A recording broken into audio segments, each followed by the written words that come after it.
തദ്ദേശ തെരഞ്ഞെടുപ്പ് പരാജയം ചർച്ച ചെയ്യാനായി LDF യോഗം വിളിച്ചു. ഈ മാസം 9 രാവിലെ 10 മണിക്കാണ് യോഗം. LDFിലെ മുഴുവൻ കക്ഷികളുടെയും അവലോകനത്തിന് ശേഷമുള്ള വിശദമായ ചർച്ചയാണ് യോഗത്തിൽ നടക്കുക. വിജിൻ വായന്തോട് ചേരുന്നു. വിജിൻ, എപ്പോഴാണ് യോഗം ചേരുന്നത്? എന്തൊക്കെ ചർച്ച ചെയ്യും? അതായത് തദ്ദേശ തെരഞ്ഞെടുപ്പിൽ തോൽവിക്ക് ശേഷം രണ്ടാം തവണയാണ് LDF യോഗം ചേരാൻ പോകുന്നത്. ആദ്യ തവണ ചേർന്നപ്പോൾ തീരുമാനിച്ചത് ഓരോ പാർട്ടികളും ഘടകകക്ഷികൾ പ്രത്യേകമായുള്ള വിലയിരുത്തൽ നടത്തിയതിനു ശേഷം അതിൽ വിശദമായ പരിശോധന എന്നുള്ളതായിരുന്നു അന്ന് LDF തീരുമാനമെടുത്തത്. ഇപ്പോൾ തദ്ദേശ തെരഞ്ഞെടുപ്പിലെ തോൽവി വിശദമായി ചർച്ച ചെയ്യാനുള്ള ഇടതുമുന്നണി യോഗമാണ് വെള്ളിയാഴ്ച ചേരുന്നത്. രാവിലെ 10 മണിക്ക് AKG സെന്ററിലാണ് യോഗം ചേരുക. തെരഞ്ഞെടുപ്പ് ഫലത്തിന് പിന്നാലെ യോഗം ചേർന്നിരുന്നെങ്കിലും എല്ലാ പാർട്ടികളും സ്വന്തം നിലയ്ക്ക് വിലയിരുത്തലുകൾ നടത്തിയ ശേഷം കൂടുതൽ പരിശോധനകൾ നടത്താം എന്നുള്ളതായിരുന്നു തീരുമാനം. അങ്ങനെ എല്ലാ ഘടകകക്ഷികളും നിലവിൽ അവരുടെ വിശകലനങ്ങൾ പൂർത്തിയാക്കിയിട്ടുണ്ട്. ആ അഭിപ്രായങ്ങൾ കൂടിയാകും LDFിൽ ചർച്ചയാവുക.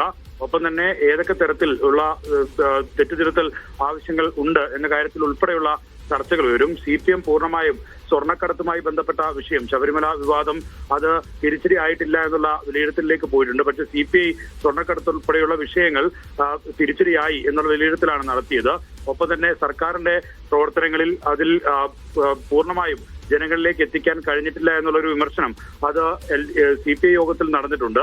ഇക്കാര്യങ്ങൾ ഉൾപ്പെടെയാകും CPI LDF യോഗത്തിൽ ഉന്നയിക്കുക. ഒപ്പം തന്നെ മറ്റ് ഘടകകക്ഷികളും അവരുടെ പാർട്ടികൾ വിലയിരുത്തിയ നിലപാടുകൾ അത് LDF യോഗത്തെ അറിയിക്കും. അതിനുശേഷമാകും ഇക്കാര്യത്തിൽ ഏതൊക്കെ തരത്തിലുള്ള വീഴ്ചയാണ് LDF എന്നുള്ള മുന്നണിക്ക് സംഭവിച്ചതെന്ന കാര്യത്തിൽ ഉൾപ്പെടെയുള്ള വിശകലനങ്ങൾ നടത്തുക. അതിനുശേഷം ഇനി നിയമസഭാ തെരഞ്ഞെടുപ്പിന് സജ്ജമാവേണ്ടത് എന്തൊക്കെ നിലപാടുകൾ ഉയർത്തിപ്പിടിച്ചാണ് എന്ന കാര്യത്തിൽ ഉൾപ്പെടെയുള്ള വിശദമായ ചർച്ച LDFിൽ നടക്കുമെന്നുള്ളതാണ് ഇപ്പോൾ വ്യക്തമാകുന്നത്.